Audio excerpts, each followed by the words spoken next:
신약성경 3페이지입니다. 마태복음 3장 13절로 17절 말씀을 합독하시겠습니다. 시작. 이때 예수께서 갈릴리로부터 요단강에 이르러 요한에게 세례를 받으려 하시니 요한이 말려 이르되 내가 당신에게 세례를 받아야 할 터인데 당신이 내게로 오시나이까? 예수께서 대답하여 이르시되 이제 허락하라. 우리가 이와 같이 하여 모든 의를 이루는 것이 합당하니라 하시니 이에 요한이 허락하는지라. 예수께서 세례를 받으시고 곧 물에서 올라오실새 하늘이 열리고 하나님의 성령이 비둘기같이 내려 자기 위에 임하심을 보시더니 하늘로부터 소리가 있어 말씀하시되 이는 내 사랑하는 아들이요 내 기뻐하는 자라 하시니라. 아멘.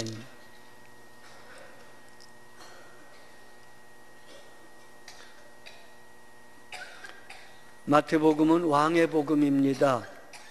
예수님이 유대인의 왕이시요 온 세상의 왕이시요 오늘 여러분과 저의 왕이심을 증언하고 있습니다. 마태복음 1장은 왕이신 예수님의 족보와 출생에 대한 말씀이 기록되어 있고, 마태복음 2장은 왕이신 예수님께서 유다 베들레헴에 탄생하셨을 때에 그 왕이신 예수님을 알아보고 환영하는 자와 배척하는 자에 대한 말씀이 2장에 기록되어 있습니다. 그리고 3장은 왕의 선구자, 왕의 앞잡이 세례 요한의 등장과 사역에 대한 말씀이 기록되고, 왕이 성령으로 기름 부음을 받는 왕의 대관식 장면, 즉 세례 요한에게 세례를 받으실 때에 성령의 기름 부음이 임하시고 하늘의 음성이 들리는, 말하자면 왕의 대관식에 관한 말씀이 기록되어 있습니다. 예수 그리스도는 하나님의 아들로서 순결하고 승리하는 삶을 사셨습니다. 본문에는 예수 그리스도께서 경험하신 아들됨의 기초가 기록되어 있습니다. 예수님께서 세례 요한에게 세례를 받으시는 그날 하늘이 열리고 성령이 비둘기같이 내려오심을 보셨다라고 기록되어 있습니다. 하나님의 거룩한 기름 부음이 왕이시요 대제사장이시요 예언자가 되시는, 왕 중에 왕이시고 예언자 중에 예언자고 제사장 중에 제사장이신 예수님에게 기름 부음이 임하는 장면입니다. 예수께서 세례를 받고 물에서 올라오실 때에 하나님 아버지께서 아들을 보고 싶으셔서 하늘을 여셨다, 그렇게 되어 있습니다. 하늘이 열리고 하늘을 포장지를 뜯듯이 이렇게 쫙 여셨습니다. 구름도 별들도 해와 달들도 쫙 비키게 하시고 하늘을 여셔서 사랑하는 아들에게 하나님은 당신의 모습을 보이셨습니다. 본문에 보면 예수님은 하늘이 열리고 하나님이 당신에게 얼굴을 보이시는 것을 보셨다, 그렇게 기록되어 있습니다.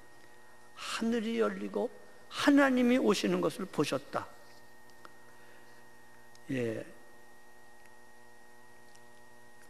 그때 주님께서 뭐라고 생각하셨을 것 같아요, 여러분? 하늘이 열렸습니다. 그리고 성령이 비둘기처럼 내려오셨습니다. 아마 그때 주님은 나는 하나님 아빠의 대단히 중요한 아들이로구나 라고 생각하셨을 것 같습니다. 얼마나 하나님이 아들을 보고 싶었는지 하늘을 열고 아들에게 당신의 모습을 보여주셨습니다. 여러분, 가장 중요한 것은 하나님 아버지와의 관계입니다. 예수 잘 믿는 건 딴 게 아니라 하나님 아버지와 나와 관계가 친밀하고 돈독해지는 겁니다.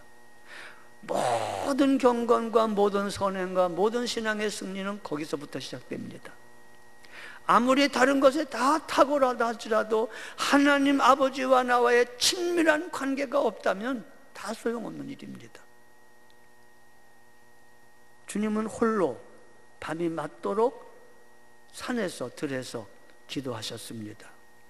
근데 그것은 어떤 사역을 위해서, 어떤 능력을 위해서, 어떤 도움을 구하는 것도 물론 기도하셨겠지만, 그보다 더 중요한 것은 밤이 맞도록 빈들이나 산에서 사랑하는 하나님 아버지와 깊고 깊은 대화와 친밀한 교제를 나누느라고 온 밤을 새워 말씀을 나누시고 기도하신 것입니다. 그렇습니다, 여러분. 하나님과의 친밀한 관계가 없는 능력이나 경건은 아주 위험한 것입니다. 성령이 비둘기같이 내려 자기 위에 임하는 것을 보셨다. 하늘이 열리는 걸 보셨고 성령이 비둘기같이 자기에게 임하는 걸 보셨다라고 기록되어 있습니다. 많은 사람들은 성령이 임하시면 능력을 받는 걸 기대합니다. 또 성령이 임하시면 사실 능력을 임합니다. 병도 고치게 되고 불같이 뜨겁게 역사하시고, 저도 성령의 충만함을 경험함으로 고질적인 병에서 고침받은 경험이 있습니다. 기적이 나타나고 능력이 나타나고 핍박하는 사람은 다 몰락해버리고 뭐 이런 등등의 멋진 역사가 나타날 거 기대합니다. 그거 있습니다.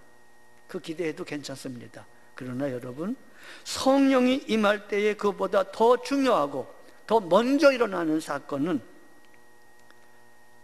하나님을 깊이 알게 되는 사건입니다.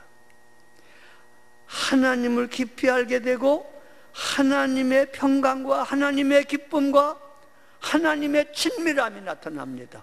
그래서 로마서 5장 5절은 이렇게 말하고 있습니다.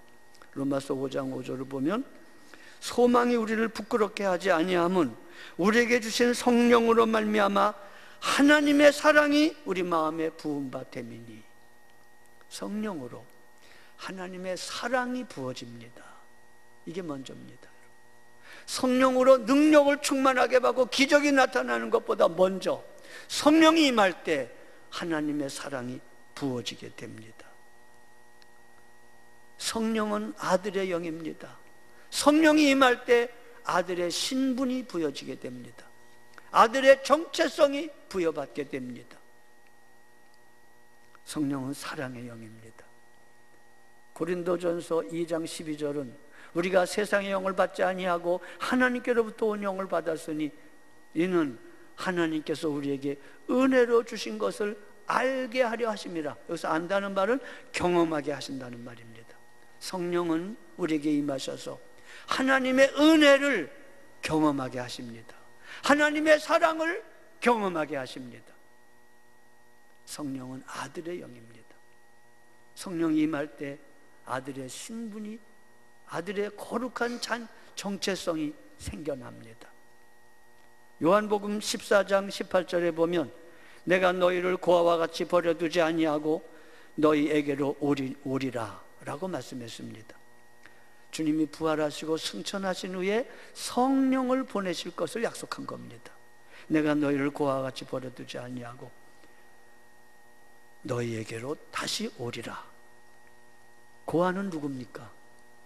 고아는 부모가 없는 사람입니다. 아버지가 없는 사람입니다. 그러므로 고아는 위로가 없습니다. 은혜도 없고 선물도 모릅니다. 특별히 고아는 정체성이 없습니다. 내가 누군가라고 하는 자신의 온전한 정체성이 없습니다.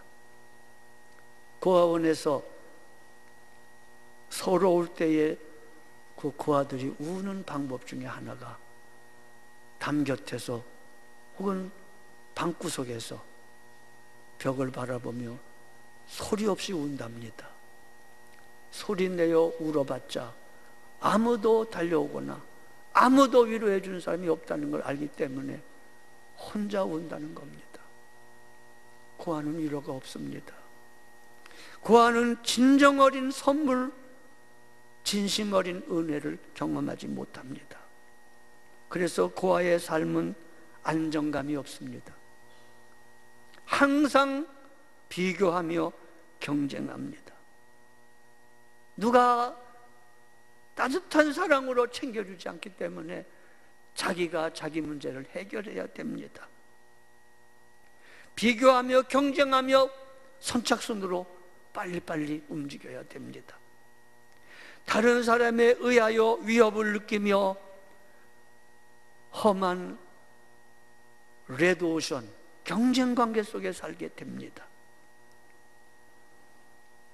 성령님은 아들의 영이십니다. 여러분과 저에게 아들의 영 성령이 임하면 아들의 정체성, 아들의 정신을 허락해 주십니다. 성령으로 말미암아, 비둘기같이 임하시는 성령으로 말미암아 예수님이 아들의 정체성을 받은 것처럼 오늘도 성령으로, 아들의 영으로 하나님의 자녀된 정체성을 얻게 됩니다. 초자연적인 능력보다 더 중요한 것은 나날의 삶 속에서 이 하나님 아빠와 친밀함에서 오는 평강의 능력이요 기쁨입니다. 좋은 관계에서 사실 능력 있는 쓰임도 나옵니다. 그리고 이 모든 것들은 성령으로 가능한 것입니다. 아무쪼록 하나님의 사랑이 성령으로 부어져서 여러분의 삶 속에 아들의 영 성령으로 말미암는 정체성과 하나님의 사랑의 부어짐을 경험함으로 하나님 아버지의 아름다운 덕을 드러낼 수 있게 되기를 축복합니다. 그때 하늘로부터 하나님의 음성이 들려왔습니다.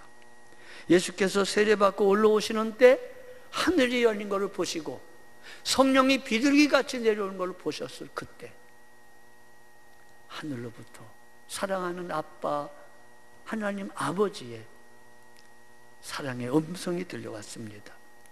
첫째로, 너는 내 아들이다. 너는 내 아들이다. 그날 주님은 하나님께로부터 자신의 정체성을 부여받았습니다. 아, 하나님은 나의 아빠로구나. 나는 그의 아들이로구나. 이것은 여러분과 저의 신앙생활의 가장 중요한 기초입니다. 예수를 믿고 나서 가장 놀라운 복은 하나님의 가족이 되는 겁니다. 하나님은 나의 아빠. 그래서 우리 교회에서는 가능하면 회중 찬송 중에서도 아버지 혹은 아빠라는 말이 들어가 있는 찬송을 굉장히 선호합니다. 우리 헌금송에도 보면 하나님은 나의 아버지 계속합니다. 그거 벌써 여러 해 부르고 있습니다. 그게 좋습니다. 하나님이 나의 아버지라서 너무 좋습니다. 너무 행복합니다. 여러분도 그렇게 느끼고 계십니까? 너는 내 아들이다. 사람들은 출세를 원합니다. 물론 출세하기를 저도 원합니다. 이번 수능 시험에도 다 좋은 성적이 되기를 저도 기도합니다. 여러분이 여러분의 전문적인 직장에서 여러분이 성실하게 실력을 쌓고 애를 써서 그래서 두각을 나타내고 영향력 있고 고지를 점령하며 그래서 성취하고 출세하기를 저는 원합니다. 여러분은 원하지 않으시나 보다. 아멘 안 하니까. 근데 여러분, 제가 비밀을 하나 말씀드릴게요. 여러분이 직장이나 인생이나 어떤 방면에서 출세하고 성취하고 성공하는 건 좋은 일입니다. 그러나 여러분 꼭 기억할 것은 여러분은 이미 출세하셨습니다. 여러분이 예수를 믿는 그 순간에 여러분은 더 이상 높아질 수 없는 고지를 점령했습니다. 하나님이 여러분의 아버지입니다.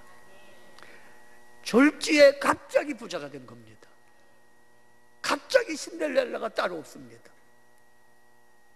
여러분, 이건 웃자는 소리가 아니라 실제입니다. 실제입니다.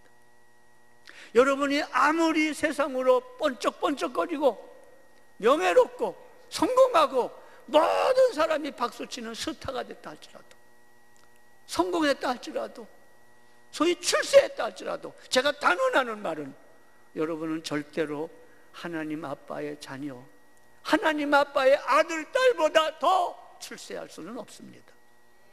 더 이상 더 출세할 수 없을 만큼 우린 예수 믿음으로 이미 출세했습니다. 이미 복을 받았습니다. 이거 정말 믿으셔야 됩니다. 그게 바로 너는 내 아들이다 라는 말 속에 들어있는 비밀입니다. 너는 내 아들이다. 너는 내 모든 것이 네 것이다. 너는 나의 상속자다. 나는 너를 향하여 영원한 계획을 갖고 있고 완전한 계획을 갖고 있고, 나는 너를 붙들고 인도하여 마침내 저 새 예루살렘 성에서 해와 같이 빛날 영광의 주인공이 되게 할 거다. 네가 싫다고 해도 난 할 거다. 이 아들의 신분입니다. 놀라셔야 됩니다. 난 놀라서 까무러칠 줄 알았어요. 너는 내 아들이다.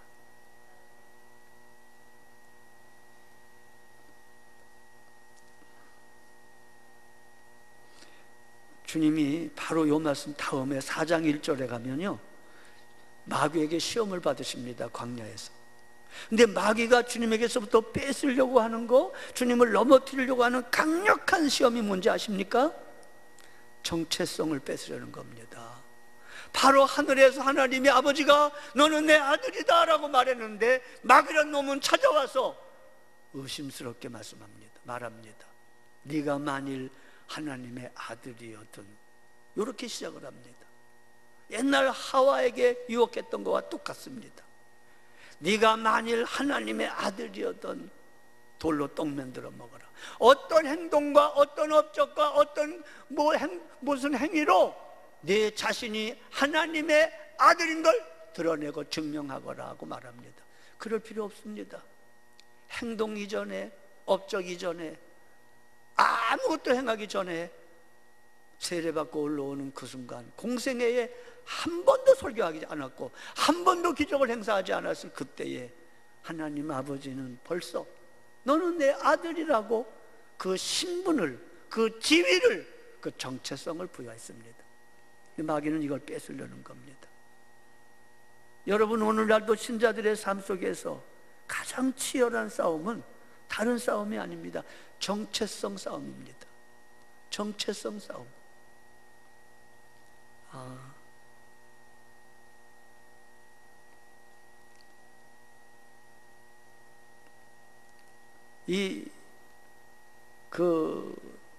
대부분의 사람들이 지금 정체성을 두는 것이 성경에 나오는 바와 같이 이 돈에다가 정체성을 둡니다. 자신의 근거와 자신의 신분과 자신의 가치의 그 척도를 돈에다 대고 있습니다. 그래서 모든 사람, 운전하는 분이 어떤 교수님이 택시를 탔는데 그렇게 얘기를 하다가 그 교수님한테 그 운전기사가 묻더래요. 뭐 하십니까? 네, 교수입니다. 월급이 얼마입니까? 그래서 뭐라고 그랬더니 에게 나보다도 적네요. 그러면서 아주 멸시하더래요. 여러분, 요새는요 모든 사람을 수입으로 결정합니다. 저 얼마나 경제적인 능력인데, 이게 실제적인 겁니다. 사실 결혼할 때 보면요, 그게 아주 첫 번째, 두 번째, 세 번째 고하게 들어갑니다. 굉장히 중요한 겁니다. 어떤 사람은 미모에다가 정체성을 둡니다. 그래서 옷 입는 거, 장신구 차는 거, 이쁘게 꾸미는 거, 거기에다가 삶의 기반을 둡니다. 그래서 사람들이 이쁘다고 말해주는 거 들으면 아주 정체성이 채워져서 만족하게 됩니다. 어떤 사람은 학력에다가 정체성을 둡니다. 실력을 드러내고 자기의 똑똑함을 드러내는 걸 통해서 모든 사람이 감탄할 때 삶의 가치를 느끼고 보람을 느끼는 그런 경우가 많습니다. 여러분 오해하지 마세요. 이런 것이 나쁘다는 말 아닙니다. 아까도 말했지만 최선을 다하여 우리는 성실하게 그리고 근면하게 잘 살고 아름답고 멋있게 사는 게 좋습니다. 그러나 그것에다가 여러분의 삶의 근거를 두면 안 됩니다.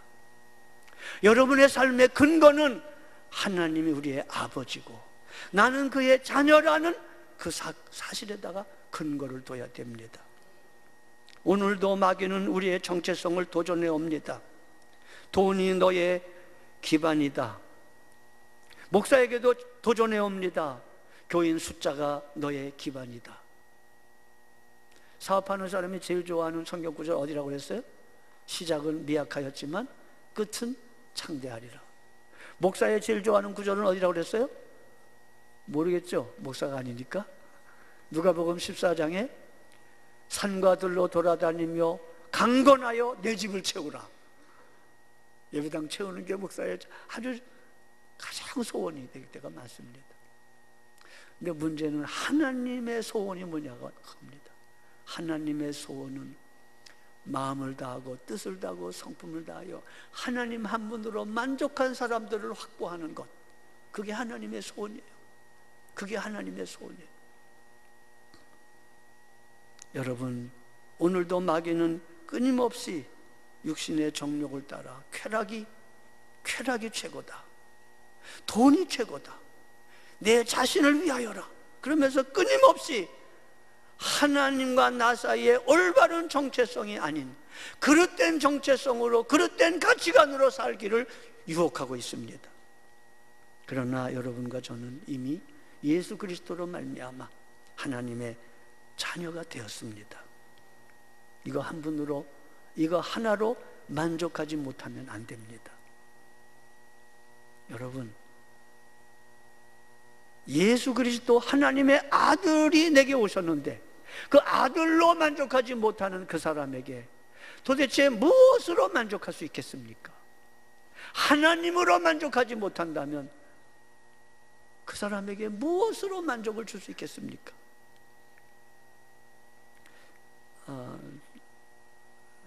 저는 아주 내성적인 사람이고 혈액형도 A병이라 그런지 몰라도 아무튼 무척 수줍었습니다. 여러 번 얘기했던 말입니다. 저에게 있어서 하나님은 선착순 하나님이셨습니다. 전 율법주의에 가득했던 사람입니다. 전 목사가 되고 난 다음에도 열심히 목회해가지고 교회가 부흥되고 그것으로 하나님의 칭찬을 받고 사랑을 받으려고 애를 썼던 사람입니다.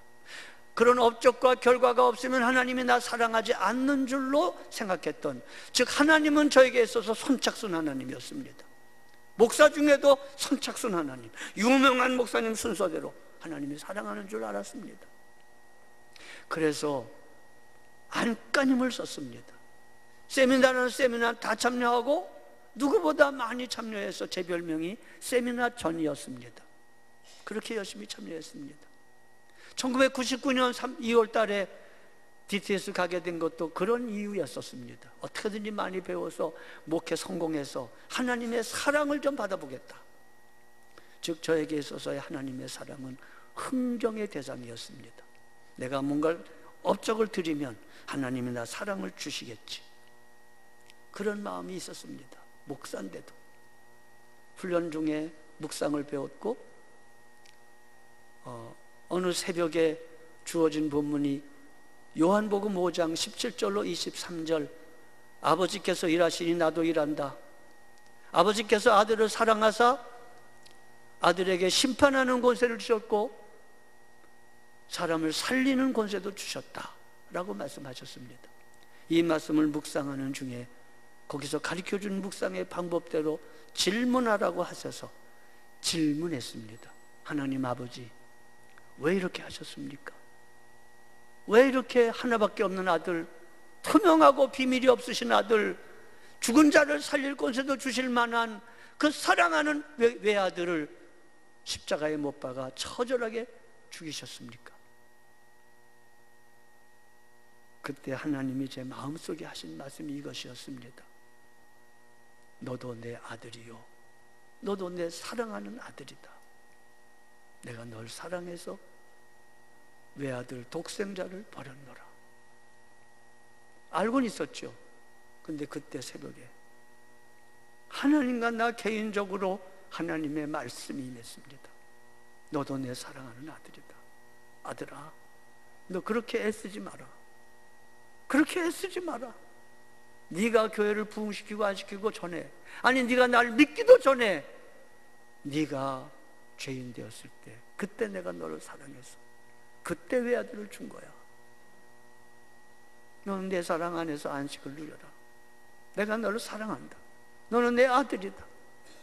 나이가 들면 어깨를 들먹거리고 울기가 어려운데 그날 새벽에 저는 펑펑 울었어요.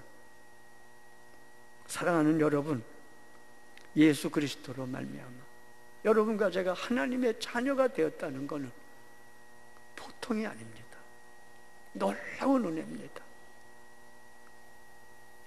정체성, 여러분은 누구십니까? 제가 누굽니까? 아, 제가 전형배인데요. 아니, 그건 제 이름입니다. 제가 누구냐고요? 아, 제가 목사인데요. 아, 그건 직책입니다. 제가 한국 사람인데 그건 국적입니다. 그런 거 말고 본질적으로 내가 누구냐는 질문이 정체성의 질문입니다. 여러분과 제가 본질적으로 누굽니까?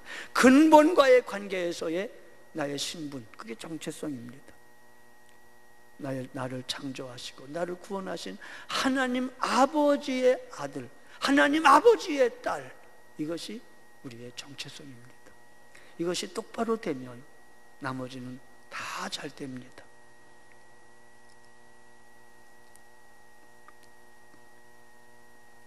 돈으로 정체성을 삼는 사람은 돈이 없는 사람을 멸시하게 됩니다. 나보다 돈 많은 사람한테는 비굴하거나 저항하게 됩니다. 학문이나 무슨 외모나 이런 것으로 정체성을 두는 사람은 교만하거나 비굴하게 됩니다. 어떤 곳에도 자기보다 더 많이 가진 사람이 있기 때문에 비굴할 수 있습니다. 그러나 하나님으로 정체성을 갖고 건강한 정체성을 갖고 있으면 나보다 잘 나가는 사람 보면 건강하게 존경할 수 있습니다. 나보다 어려운 사람을 보면 건강하게 섬길 수 있습니다. 이게 건강한 정체성이 주는 복입니다. 너는 내 아들이다. 여러분 오늘도 이 말씀을 듣고 가시기를 바랍니다. 너는 내 아들이다. 다시 들려주는 두 번째 말씀은 너는 내 아들인데 사랑하는 아들이다 라고 말씀했습니다. 사랑하는 아들이라, 주님의 칭찬입니다. 넌 내 사랑하는 아들이다. 얼마나 사랑하느냐고요? 외아들을 버리시기까지 그렇게 이처럼 사랑하는 아들이다. 하나님 아버지의 이 무조건적인 사랑을 모르면요, 인간은 다른 곳에서 다른 방법으로 사랑을 구합니다. 주님은 하나님의 이 사랑을 받았기에 더 이상 사람들에게 자기의 몸을 의탁하지 않았다 했습니다. 온갖 중독이 어디서 오는가요? 온갖 집착이 어디서 오는가요? 세상의 위로에다가 목을 걸고 다른 사람의 평판에다가 목을 거는 일이 어디서 오는가요? 하나님의 사랑 안에서 만족하지 못했기 때문에 그렇습니다. 예수님 내 주여 내 중심에 오소서. 주님 한 분만으로 만족하옵니다. DTS에서 이 경험을 하고 나서 꼭 5년 후에 제가 원주의 삼천교회에 전도 강의차 떠날 적이 있었습니다. 중부 고속도로를 가다가 호법에서 강원도 쪽으로 가는 영동 고속도로를 돌아서는 순간에, 그때 제가 DTS 간사였기 때문에 오늘 우리가 불렀던 찬송, 사랑합니다 나의 예수님, 사랑합니다 아주 많이요. 그러면 이제 그 노래 속에 주님의 음성이 들려옵니다. 사랑한다 아들아 내가 너를 잘 아노라. 이렇게 흥얼거리고 부르면서 운전을 했었습니다. 근데 어느 순간 복음성가의 가사로서가 아니라 살아계신 주님이 제게 말씀하시는 게 들렸습니다. 사랑하는 아들아, 내가 널 잘 안다. 너의 연약한 거, 너의 넘어졌던 거, 너의 실패, 너의 모든 거 다 잘 안다. 그래도 내가 널 사랑할게. 그래도 너는 나의 사랑하는 자야. 너는 나의 여디디아야. 사랑 입은 자라고 고백하셨습니다. 그렇게 불렀던 노래였는데 그때 주님이 그렇게 말씀하셔서 원주 갈 동안 울었습니다. 계속 울었습니다. 하나님의 사랑은 우리를 자유케 합니다. 하나님의 사랑은 우리를 빛나게 만듭니다. 하나님의 사랑은 우리 옆에 사람을 무조건적으로 사랑할 수 있는 힘을 주십니다. 하나님은 너는 내 아들이라고 말씀하시고 내가 널 사랑한다고 고백합니다. 여러분이 어떤 경우에 있든지 간에 어떤 상황에 있든지 간에 하나님을 바라보면 하나님이 주시는 말씀은 늘 이 말씀입니다. 네가 있는 그 자리에 네가 너 자신 그대로에서 내가 널 사랑한다. 그러므로 여러분, 하나님 아버지의 칭찬과 세워주심에 굳게 서 있어야 됩니다. 그렇지 않으면 우리는 다른 사람의 칭찬과 다른 사람의 평판과 그런 것에 우리의 목을 걸게 돼서 비참해집니다. 비참해집니다. 물론 다른 사람의 평판을 의식하지 말라는 말은 아닙니다. 성실하게 살아야 됩니다. 그러나 우리 마음 깊은 곳에서는 하나님 내 아버지가 날 사랑하신다니. 그 부부간에도 그렇잖아요. 남편이 나가서 길을 펴고 살 수 있는 방법은 안에서 사랑하는 아내가 날 사랑한다는 거, 날 존경한다는 걸 확실히 믿으면 나가서도 길을 피고 삽니다. 여자분들이 아멘을 안 하네. 아멘 하세요. 여러분들이 여러분의 남편을 사랑하고 존경하면 여러분의 남편은 여러분이 그 험한 생존 경쟁에서 담대하게 됩니다. 누가 무시해도 니까지 나 무시해도 소용없어. 내 아내가 날 존경해. 이쯤 되면요 그 길을 꺾을 사람이 없습니다. 하물며 하나님이 여러분과 저를 사랑한다는데 누가 그 사랑을 끊겠습니까? 너는 내 아들이다. 사랑하는 아들이다. 이 음성 꼭 들으시기 바랍니다. 마지막으로 하나님의 세 번째 말씀은 내가 너를 기뻐한다라고 말씀하십니다. 너는 내 기뻐하는 자다라고 말합니다. 인정하시는 겁니다. 이때는 개척교회도 하지 않았을 때입니다. 설교 한 번도 하지 않았을 때입니다. 어떤 기적도 병자도 고치기 이전의 일입니다. 결과와 업적을 보고 인정하지 않으셨고 그냥 아들이기 때문에 기뻐한다고 말씀하신 겁니다. 주님은 사역의 시작하기 전부터, 공생의 시작 전부터 하나님의 칭찬과 하나님의 인정을 받으셨습니다. 우리도 주님처럼 이미 하나님 아버지의 인정을 받고 사랑을 받고 은혜를 받은 사람들입니다. 우리가 넘어졌을 때, 우리가 실패해서 낭망할 때 다시 일어날 수 있는 힘이 여기에 있습니다. 부부싸움 했을 때가 제일 어려운 때가 토요일날 할 때가 어렵습니다.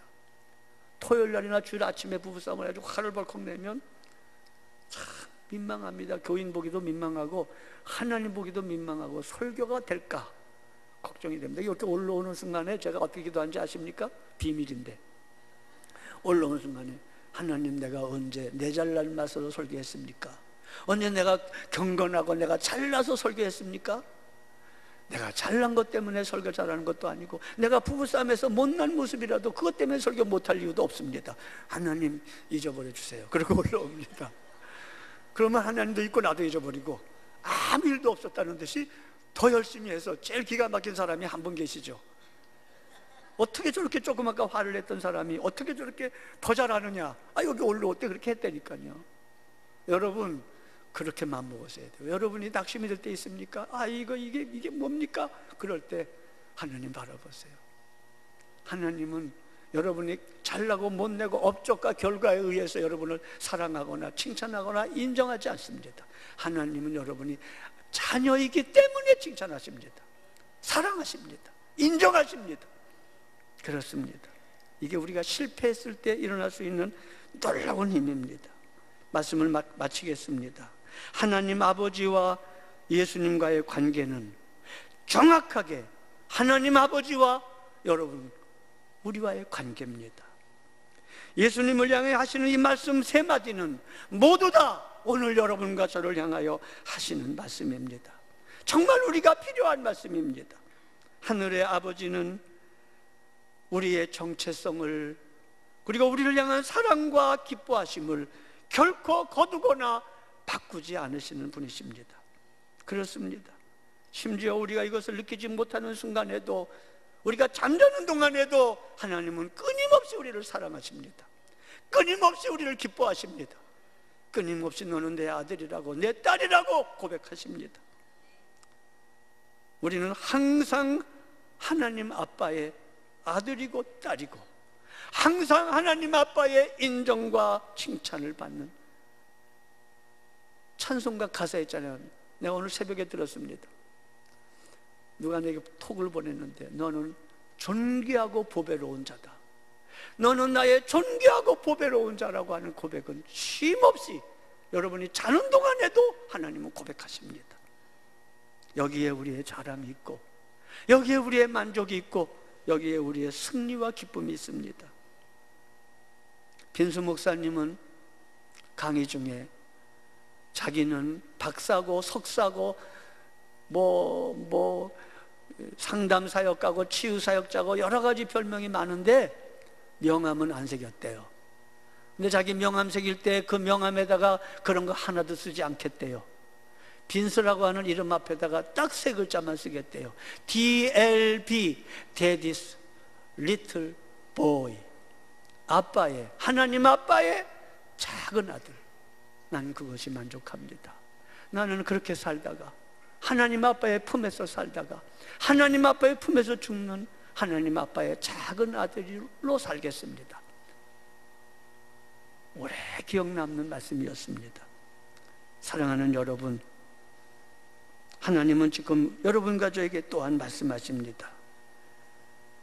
너의 업적과 관계없이, 너의 성취와도 관계없이, 심지어 너의 연약함과도 관계없이 너는 내 아들이다, 너는 내 사랑하는, 여기 아들이라는 말은 자매도 포함되는 겁니다. 아들이다, 내가 너를 기뻐한다고 말씀하십니다.